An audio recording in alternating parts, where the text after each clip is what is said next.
Instan Berita pada hari Selasa 9 Desember 2025. Datuk Azman Nasruddin dituduh terima subahan rasuah RM400,000 berkaitan projek Videot Kedah.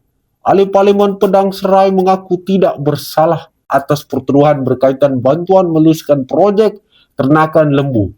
Azman didakwa aras CEO KAHB keluarkan surat tawaran projek feedlot sebagai balasan bayaran RM400,000.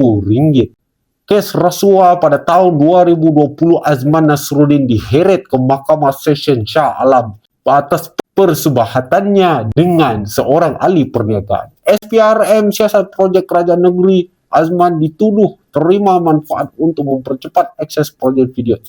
Mahkamah benarkan Azman diikat jamin sebanyak RM75,000 selepas pertuduhan subahat rasuah dibacakan di hadapan Mahkamah Session. Kes Syadik akan dibicarakan semula pada Khamis ini pada 11 Disember 2025. Kes Syadik dibuka semula kerana pembebasan pada 25 Jun 2025 dirujuk untuk semakan Mahkamah Persekutuan. Jabatan Peguam Negara yang minta kes Syadik dibuka semula. Mahkamah Persekutuan tetapkan cara pada 11 dan 12 Disember 2025.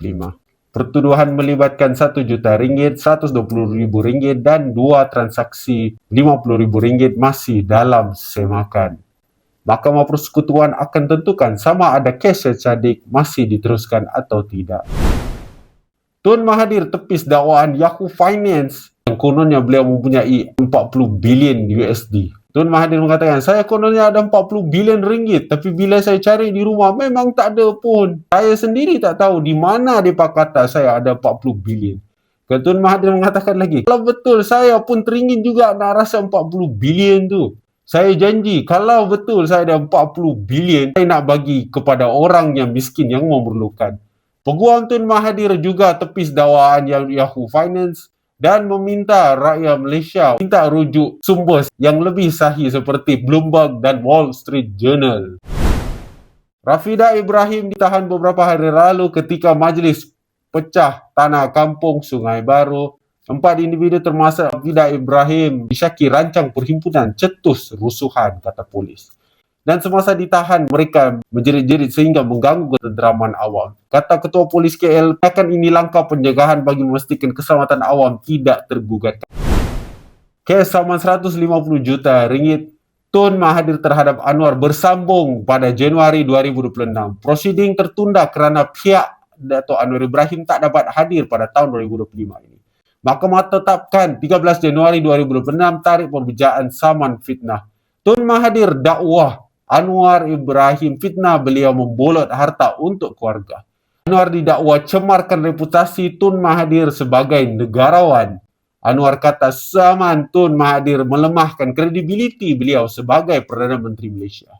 Anwar Ibrahim bangkitkan isu kontrak Opcom dengan menyatakan syarikat berkaitan Mukhris Mahathir iaitu anak Tun Mahathir pernah menerima projek kerajaan.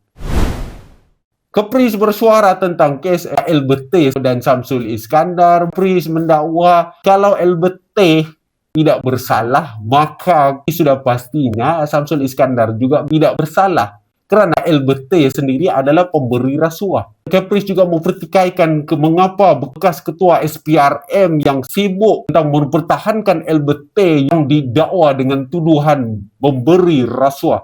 Kerana dari segi undang-undang Malaysia, bukan sahaja menerima rasuah adalah salah dari segi undang-undang Malaysia, malah memberi rasuah pun adalah salah segi undang-undang Malaysia. Kes LBT dan Samsul Iskandar akan bersambung pada tahun hadapan hari ini.